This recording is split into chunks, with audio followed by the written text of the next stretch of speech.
If you love Jesus, Apostolic Sunday School.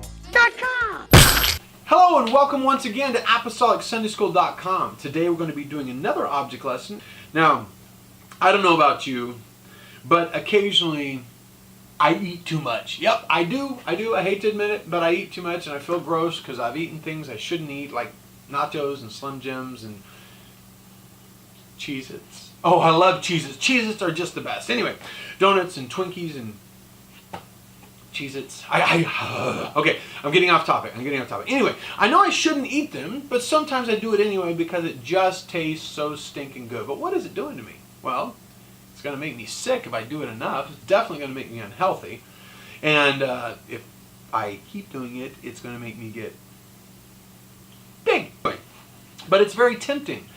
I don't know about you, but have you ever gone on a fast?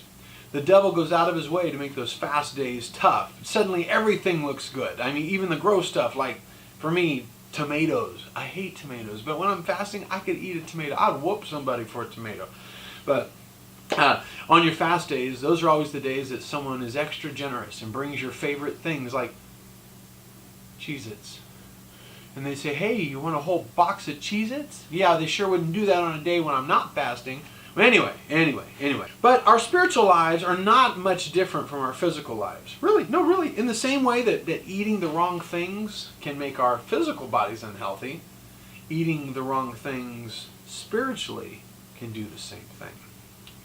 So we do a lot of things that aren't good for our spiritual bodies. We're going to get spiritually big and spiritually out of shape. And I'm not just talking about sin. See, this is a confusing thing. Some people think that it's either all black or all white. It's all sin or all wonderful things. But there's not. There's sometimes that gray area, like playing video games. You know, I hope I'm not crossing anybody's doctrine here, but video games necessarily in themselves, depending on which ones you play, aren't necessarily bad. But when you do them too much, your spiritual body just kind of gets fat and flabby and out of shape when you're doing that all the time instead of praying, instead of reading your Bible. Maybe you're reading comic books. Instead of going to church, you're goofing off with your friends. Whatever. There's all kinds of things that you can do to be spiritually unhealthy and spiritually out of shape. But one day, Jesus is coming back, and that's called the rapture. And when he comes back, we have to be ready. And I want to be one of that number that goes with him. But what happens if when he comes back for his people, we're not ready to go? What happens if we're so out of shape that we're not in any condition to rise to meet him in the air? Well, let me show you. This is what can happen. This is like us when we're not ready to meet him. We're in the things of this world. Instead of rising to meet him, we sink straight to the bottom.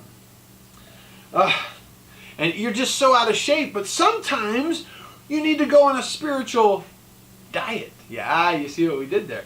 Anyway, a spiritual diet where we get rid of the things that keep us from concentrating on God.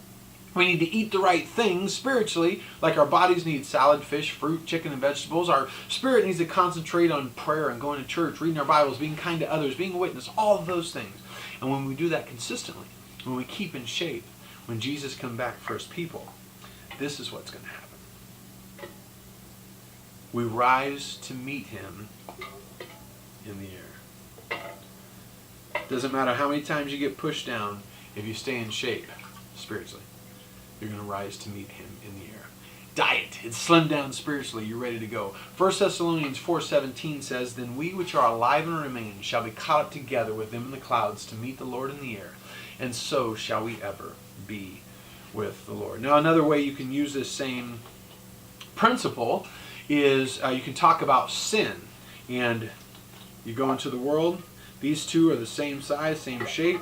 They go in, and this one rises, that one sinks. What's the difference? Does anybody know what's the difference between these two? One of them has something in it that the other one does not. And I'll tell you what that is. It is sugar. Sugar is in this one, the non-diet one. There's sugar in it and lots of it. You're not going to float above the things of this world.